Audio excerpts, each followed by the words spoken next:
오늘 저녁 놓치면 안 될 뉴스 한판 브리핑. 한판 브리핑 민동기 평론가 나오셨습니다. 어서 오십시오. 안녕하십니까. 자, 어제 민주당 이재명 후보가 대장동 관련해서 이제 조건부 특검을 수용하겠다 이렇게 밝혀서 이제 사실상 특검 수용을 시사한 게 아니냐 이런 해석도 나오고 있고, 네. 더불어서 이제 국민의힘이 특검법 협상을 하자 제안을 했군요. 김기현 국민의힘 원내대표가 오늘 최고위 회의에서 한 얘기거든요. 그러니까 이재명 후보의 조건부 특검 의사는 적당히 시간 끌며 버티는 것으로 보이지만 어찌됐든 특검을 수용키로 한 것에 대해서는 적극 환영한다 이렇게 얘기를 했고요. 오늘 당장이라도 여야 원내대표가 특검 법안 처리를 위해 만나기를 제안한다 이렇게 밝혔습니다. 이준석 대표도 역시 이 시간 벌기에 나선 것이다라고 비판을 하면서도 만약에 실제 특검을 도입을 한다면 야당이 주도권을 쥐겠다 이런 뜻을 분명히 밝혔습니다.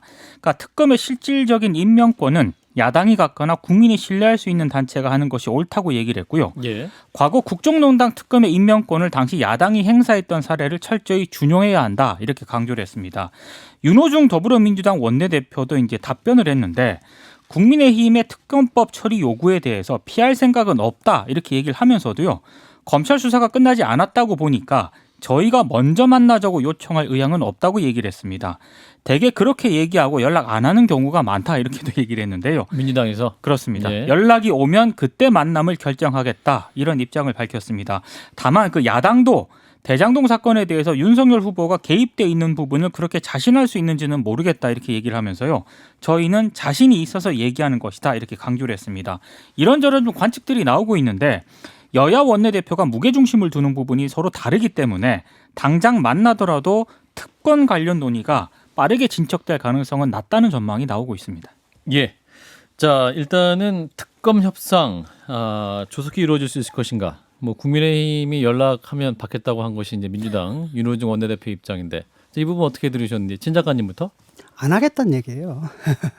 특검 안 하겠다. 조건부도 걸어놨고 안 예. 하겠다는 얘기고요. 검찰 수사를 지켜보겠다라고 해서 그때 정치적 상황을 보겠다는 거죠. 그때 이제 분명히 이제 국민들이 터져 나올 거거든요. 왜냐하면 사실상 사건의 실체는 거의 다 드러났다고 봅니다. 문제는 그 기소에 필요한 확고한 물증이 있느냐 없느냐 그거거든요. 그래서 예. 국민들의 이제 판단은 내려졌는데 그 검찰의 수사가 거기 미치지 못할 경우에는 그 국민들이 갖고 있는 지연된 정의, 좌절된 정의에 대한 이런 분노라든지 이것의 강도를 봐야겠죠. 그래서 그 강도가 세다라고 하면 그때 이제 마지못해서 특검을 하되 그때도 조건을 걸겠다는 거잖아요. 이런 것이기 때문에 당분간은 특검할 생각 없다는 얘기입니다. 네, 김성현 소장님. 일단 야당의 주도권을 달라라고 하는데 박근혜 국정농단 같은 경우 박근혜 대통령 본인이 수사 대상이었는데 본인이 특검을 임명해야 되는 이 극단적인 상황에서 있었던 일을 여기다 갖다 붙이는 건 야당 대표가 좀 지나친 궤변을 늘어놓는 일이라고 생각을 하고요. 게다가 지금 대장동 특검에 대장동 이 사건에 돈 받은 사람 중에 야권 연루 인사들은 등장돼서 이미 기소까지 돼가는 단계 아닙니까? 그런데 자기들 그 혐의가 드러나고 있는데 특검을 자기들이 임명하겠다? 이거 뭐 안 하자는 얘기를 하는 되게 어렵게 하는 것 같아요. 그러니까 시간을 끌자라는 것이 여당의 공세라고 말하면서 정작 시간을 끌고 있는 것은 야당이니 모순적이고 이 전형적인 궤변의 상황. 그리고 대장동 관련돼서는 윤석열 당시 수사 책임자였던 부산저축은행 대장동 대출비리 사건도 연루가 되어 있지 않습니까? 이런 사건들을 종합적으로 들여다봐야 되는데 특검도 자기들이 뽑고 자기들이 원하는 방식으로 특검을 할 건데 이거 너희들 못 받지라고 말하면서 여당에게 말하는 것은 야당이 그냥 세워라 내워라 하겠다는 의지로 읽혀집니다. 검찰의 수사를 못 믿는 거잖아요. 그다음에 검찰 수사의 가장 큰 피의자, 이 사건의 몸통이라고 이제 지목되고 있는 이재명 후보는 여당의 대권 후보예요. 다음 차기 대통령이 될 수도 있는 분이거든요. 그런데 이런 분들을 검찰 수사를 못 믿는데 특검마저도 자기들 사람 내세워가지고 하겠다? 이건 있을 수 없는 일이죠. 이 박근혜 건하고 크게 다르지 않을 거고요. 그다음에 나머지 것들 예를 들어가지고 저축은행 부실 수사 의혹이라든지 이런 것들은 자디잔 것이기 때문에 야당에서 그냥 받으면 됩니다. 예. 김 소장님. 1,100억을 대출해 줘서 770억을 빌려줬다 갚은 사람도 기소가 됐는데 그 박영숙 이 당시에 중수부장을 마치고 나서 변호사를 하면서 윤석열 총장과 무슨 일이 있었는지 모르겠지만 이렇게 수사가 무마된 사건을 자잘한 사건이라고 말씀하시면 글쎄요 국민들 법감정상에서 검사들끼리 이렇게 빼주는 것이 자잘한 일로 보일까 그렇게 아니, 생각하지. 사실인지 아닌지는 확인해 보면 되는 거고 그러니까 특검을 받자니까요. 하자니까. 예, 특검을 받지 않는 것이 여당인 것처럼 여당이잖아요, 하시는데 지금. 야당이 이런 무리한 요구를 하면서 하는 것이 그냥 제가 계속 말씀드리지만 정쟁으로 몰고 가려는 야당의 아니, 의도가 야당이 참 요구가 왜 무리합니까? 국민들이 믿을 수 있는 인물한테, 그러니까 친여 인사가 아닌 인물한테 맡겨야지 이 결과가 나와도 국민들이 납득을 할 거 아닙니까? 그건 너무나 당연한 요구를 근데 하는 이제 거고. 그 요구라는 것이 결국 진 작가님 믿을 만한 사람이 검사를 하지 않으면 진 작가님 어차피 안 믿으실 거잖아요. 이게 지금 검찰이라는 조직이 자기들이 열심히 하고 있는 일에 대해서 지금의 검찰을 믿을 수 없다라고 하시고 윤석열 검찰을 믿을 수 있다라고 하시면 글쎄요, 그건 너무 정파적으로 윤석열 말씀하시는 거 검찰을 누가 아닌가요? 믿습니까? 지금 특검은 윤석열 검사가 아니라 다른 분들이 하게 돼 있어요. 아니, 바깥에서. 1년 전에는 네. 검찰이 수사를 잘했다고 말씀을 여태까지 해오셨으니 드리는 예, 말씀입니다. 잘했죠. 뭐 다른 것들은. 그러니까요. 그러니까 그런 잘하는 사람들은 다 신앙의 영역인 내쳤잖아요. 거죠. 예. 내쳐가지고 지금 수사할 의지도 없고 능력도 없는 사람들 데리고 지금 지지부진한 거 아닙니까? 그러니까 특검을 임명해가지고 이런 수사에 특화되어 있는 능력 있는 그 검사들 이 사람들 지금 다 저천됐거든요. 불러들여 모여가지고 수사팀을 짜서 하는 게. 이재명 후보는 뭐 자기는 떳떳하잖아요. 그걸 터는 아주 가장 좋은 방법이죠. 예, 특검은 현직 검사가 아니라 변호사 하시는 분이 하셔야 되죠. 예. 당연하죠. 예. 자, 특검 얘기는 여기서 마무리하고요. 자, 오늘 또 이재명 후보 측에서 그 이재명 후보의 부인이죠. 김혜경 씨의 낙상 사고와 관련해 영상 자료, 녹음 자료, 그리고 119 이송 기록을 공개하겠다 이렇게 밝혔는데 관련해서 이제 악의적인 루머가 돌고 있다라고 하죠. 그 이재명 후보 배우자 실장인 이해식 의원이 밝힌 내용인데요. 이 김혜경 씨의 부상을 둘러싸고 악의적이며 의도된 조직적인 허위 조작 정보의 생산 유포 행위가 만연하고 있다고 밝혔습니다. 그러니까 2012년 대선 국면에서 암약했던 시발단 사태를 넘어서는 조직적 음모에 의한 것으로 판단된다라고도 밝혔는데요. 예. 민주당은 이미 지난 10일 서울중앙지검에 공직선거법상 허위사실 공표와 정보통신망법상 명예훼손 등의 혐의로 누리꾼 2명을 고발한 그런 상태거든요. 이해식 의원은 당시 사고 현장을 본 사람들이 많다면서 구급대가 출동해서 집에 직접 들어와서 김혜경 씨를 싣고 나갔다. 교신 기록, 최초 신고 기록 다 있을 텐데 자신들이 자료를 요청해서 받아서 드리겠다라고 밝혔습니다. 예.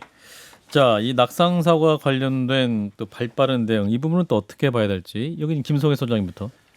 이런 거 갖고 악의적인 소문을 퍼뜨리는 사람들은 쓰레기죠. 근데 이제 더 웃기는 거는 악의적인 소문을 퍼뜨린 것을 가지고 비판을 하면 이재명이 그렇게 생겨먹지 않았냐라고 이야기를 하는 야당 인사들은 정말 놀랍더라고요. 어떻게 그런 정신머리를 가지고 정치를 할 수 있는지 저는 좀 지나치지 않나. 그래서 개인적인 문제를 검증을 하겠다라고 하면 좀 더 신사적으로 했으면 좋겠다는 말씀을 드리고 싶네요.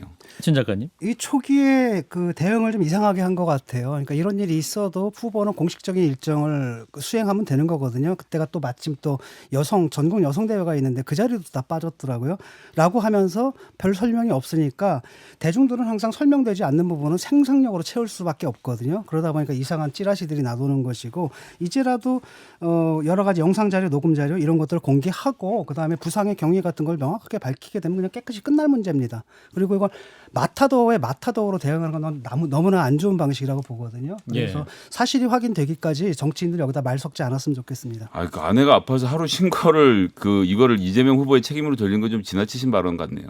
아니, 그러니까 아내가 아파서 하루를 쉰다 하더라도 이 하루를 쉬는 게 무슨 아내가 정말 병원에 입원해가지고 중상이거나 이런 게 아니라 몇 번을 꼬매는 정도라고 한다면은 조금 피곤하다 하더라도 나와서 어제 그런 일이 있었습니다. 하지만 저 일정 소화하겠습니다라고 하면 아무 문제 없었을 거라는 그러니까 겁니다. 그렇게 해서 이재명 후보의 책임으로 돌릴 일은 아니라는 거죠. 근데 그러고 아무리 나가지고 그래도. 뭐 나는 뭐 아내 곁을 지키는 무슨 남편의 노릇이 뭐 대통령 후보직보다 더 중요하다 이런 식의 정치적 레토릭을 구사하니까 국민들이 볼 때 이상한 거죠. 저 사람 왜 저러지?라고 하면서 거기서 상상력이 발동하는 겁니다. 국민이라고까지 하지 마시고 이제 특정 정당 당원 정도면 적당할 것 같습니다.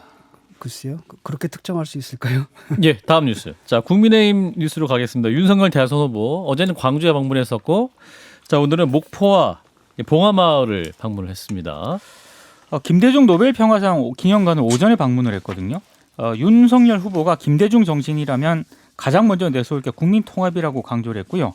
지역 간 균형 발전과 통합도 중요하지만 세대 간 문제에 있어서도 균형 있게 경청하면서 대통령이 갈등과 의견을 조정해야 된다 이런 점을 강조를 했습니다. 예. 방명록에는요. 국민 통합으로 국가 위기를 극복을 하고 미래의 초석을 놓치신 지혜를 배우겠습니다. 이렇게 썼고요. 그리고 오후에는 고 노무현 전 대통령 생가가 있는 경남 김해 봉화마을을 방문을 했는데 예. 노무현 전 대통령의 서민적이고 소탈한 그리고 대중에게 격이 없이 다가가는 모습들이 많이 생각이 난다 이렇게 얘기를 했고 특히 우리 청년 세대의 사랑을 가장 많이 받으신 분이다 이렇게 강조를 했습니다. 기자들이 노무현 전 대통령 수사 당시에 논두렁식의 사건에 대해서 질문을 했습니다. 예. 여기에 대해서 윤 후보가 자신은 지금 현재 검찰을 대표하는 사람도 아니고 그럴 생각도 없다라고 답을 했고요. 노무현 전 대통령이 국민의 사랑을 받으신 이런 부분에 대해서 추모하기 위해서 온 것이다 이렇게 얘기를 했습니다. 방명록에는 다정한 서민의 대통령 보고 싶습니다 이렇게 적었고요. 권양숙 여사는 만나지 못했습니다. 예. 그리고 오전에 그 김대중 전 대통령 기념관 방문을 했을 때 SNS에 이제 방문한 후에 글을 하나 썼는데요. 그 김대중 전 대통령이 98년에 발표한 김대중 오부치 선언을 계승하겠다 이런 점을 강조를 했습니다. 예. 그러니까 이 공동 선언에는 당시 통렬한 반성과 사죄라는 그 오부치 전 총리의 그 얘기가 이제 그 얘기가 담겨 있었고 예. 당시 김대중 전 대통령은 미래지향적으로 나가기 위해 서로 노력하자 이런 내용이 있거든요. 그러니까 두 나라 정치 지도자들만 결심을 한다면 김대중 오부치 시절로 돌아갈 수 있다고 생각한다. 이런 점을 윤 후보가 강조를 했습니다. 예.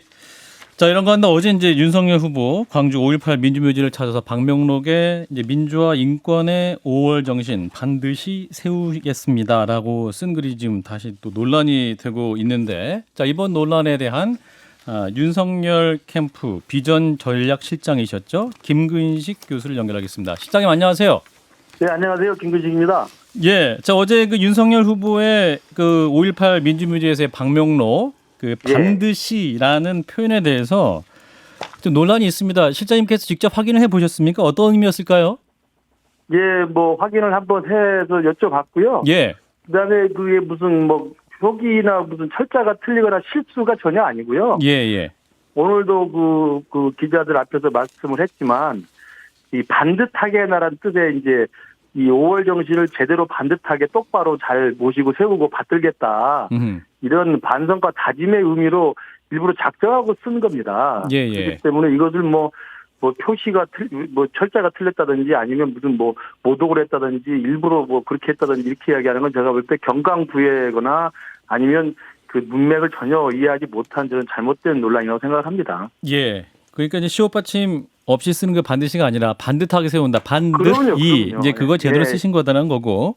네네. 근데 이제 반듯하게 세운다 이 뜻에 오히려 또 이제 여권에서는 또 비판이 나오고 있습니다. 특히 이재명 후보 같은 경우는 네. 이제 반듯하게 세운다 이것이 원래는 이제 삐뚤어져 있는 것을 바르게 할 때 쓰는 표현이다. 그러면 5월 정신이 삐뚤어져 있었던 것이냐라는 뜻이냐. 뭐 이렇게 또 반문을 했는데 자, 이런 예. 지적에 대해서 어떻게 답하시겠습니까? 그럼 제가 이재명 지사께 반문을 해보겠습니다. 똑같이.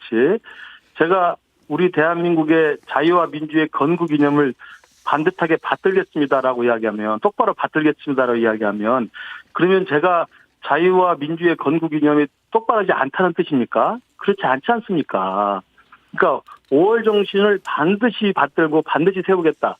그 5월 정신을 똑바로 개선하겠다는 그 다짐의 의미이기 때문에 예. 이 자체는 있는 그대로 문맥으로 보면은 전혀 문제가 없는 건데 지금 아까 말씀하신 이재명 후보는 그걸 뒤틀어서 그러면 5월 정신이 삐뚤어져 있다는 뜻이냐라고 이렇게 제가 볼 때 비난하는데 제가 되물어 드리고 싶은 이야기는 그것은 그 문맥이 삐뚤어져 있다는 인식이 아니라 이재명 후보의 5월 정신에 대한 인식이 삐뚤어져 있다고 생각합니다.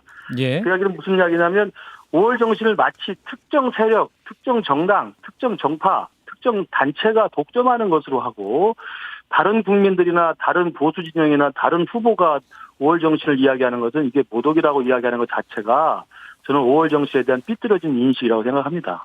예. 자, 진중권 작가랑 김성애 소장도 함께 하고 있는데요. 예, 실장님 지금 말씀 잘 해주셨는데요. 저도 뭐 이게 좀 지역적인 문제라서 중요하진 않다고 생각하는데 네네. 실장님께서 지금 예로 드시면서 말씀하시는 데는 세우겠다고 안 하시고 받들겠다라고 하셨잖아요. 예. 예, 세우겠다라고 예를 들기가 어려우셨던 겁니까? 받들겠다고 아니죠. 세우겠다는 뭔데? 문맥이 세우겠다, 받들겠다가 똑같은 의미라는 거죠. 네. 제가 자유와 민주의 정신을 받들겠다는 것과 5월 정신을 반드시 세우겠다는 이야기는 똑같은 문맥으로 제대로 개정하고 제대로 모셔서 제대로 받들겠다는 의미이기 때문에 예, 그러니까 그 의미를 제 곱씹을 질문이 수 없다는 거죠. 예, 자유와 네. 민주의 정신을 반드시 세우겠다라고 말씀을 제가 예를 드셔야 되는데 받들겠다라고 네. 하시는 것에서 벌써 두 가지가 좀 뉘앙스가 다르다는 것을 실장님도 느끼시는 거 아닙니까? 아니죠. 그리고 이제 예를 오늘 다른 걸로 드시길래요? 예. 제가 이해를 돕기 위해서 이렇게 말씀드린 거고요. 예. 그러니까 이해를 오늘- 도와야 되는 사안이라는 점이 문제라는 것을 지적하는 거죠. 그러니까 이게 삐뚤어져 있기 때문에 이걸 똑바로 하겠다는 의미로 막 담은 게 아니고 본래 어제 갔던 게 그 전두환 발언 논란으로 인해서 광주 시민에게 상처를 줬기 때문에 예.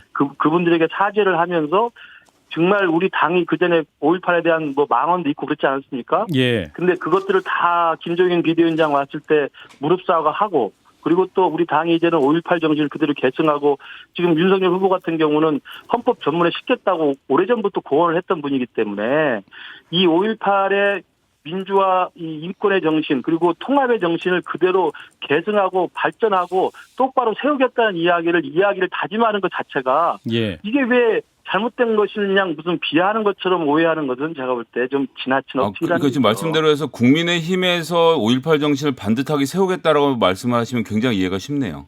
그럼요. 예, 바로 그 의미입니다. 예. 예, 근데 이게 사실 괴벨스적 어법이잖아요. 이거 전체주의자들이 좋아하는 이런 어법인데, 이거 네티즌들이 뭐 하는 거는 뭐 그렇다 치더라도 일국의 대선 후보가 이런 식의 선동적인 어법을 구사하고 있거든요. 이것은 어떻게 생각하십니까? 그건 이제 뭐 윤석열 후보가 아마 내려가서 굉장히 그 언론에 집중적인 이목이 집중됐기 때문에 고민을 해서 갔을 것 같은데요. 예. 그러니까 그게 보면 민주화 인권이라는 5월 정신을 반드시 세우겠다는 이야기를 반드시 하는 건 똑바로 그리고 바르게 세운다는 이야기는 떠받들겠다는 이야기라고 저는 이해를 하고 싶고요. 예. 그리고 그 맥락에서 전혀 문제가 없는 어법이고요. 근데 그런 아무 문제도 없고 제가 들어도 아무 문제가 네, 없는데 예. 이거 네. 아주 트집을 잡는 방식이 이게 괴벨스적인 선동 방식이거든요. 근데 이걸 일국의 대선 후보가 이런 얘기를 한단 말이죠. 저는 그래서 이제 우리 진중권 교수님이 그 말씀하신 그 내용도 제가 봤습니다. 그리고 제가 아까 모두에 말씀드린 것처럼 그러한 것들을 이제 광주 방문을 반대하고 사과하러 가겠다는 사람도 참배를 막고 과거에 보면 또 그 야당 대표가 5.18 정부 기념식에 참석했음에도 불구하고 영부인께서 약수를 패싱하기도 하고 또 김종인 위원장이 무릎 사과하러 가는데도 그걸 못 가게 막고 반대하는 이런 분들의 어쩌면 5.18 정치에 대한 독점 그리고 5.18 정신은 우리들 것이다. 너희들은 건드리지 말아라고 하는 이 차별과 배제의 독점 의식이 알겠습니다. 예. 제가 볼 때는 오히려 5월 정신에 대한 제가 볼 때 비뚤어진 인식이라고 생각합니다. 예, 그리고 실장님 그 이재명 후보가 그 국민의힘 국민검증 특위에 김진태 위원장 처리 문제도 요구를 했죠. SNS에 네네. 이제 김진태 전 의원을 선대위에서 내보는 게 우선이다라고 이제 말을 했는데 근데 네네. 이게 보면 이제 2019년 2월에 있었던 5.18 관련 네. 부적절한 발언을 했던 전력을 문제 삼았던 것 같아요. 그러니까 네네. 과거에 그 5.18에 북한군 투입설을 주장했던 그 예, 공청회가 예. 있었고 그 다음에 5.18을 폭동으로 폄훼하는가 아니면 또 5.18 예. 유공자를 괴물 집단이다 말했던 김진태 의원 발언 전력 뭐 그거를 문제 삼았던 것 같은데 이 요구는 예. 어떻게 생각하십니까? 그래서 그때 그 자유한국당 시대 아니었습니까? 자유한국당 시절이었고 예, 그때 이른바 망언 3인방이라고 했던 분들이 다 징계를 받았습니다. 예, 당시 전국구 비례대표 의원이었던 이종명 의원은 제명을 받았고요.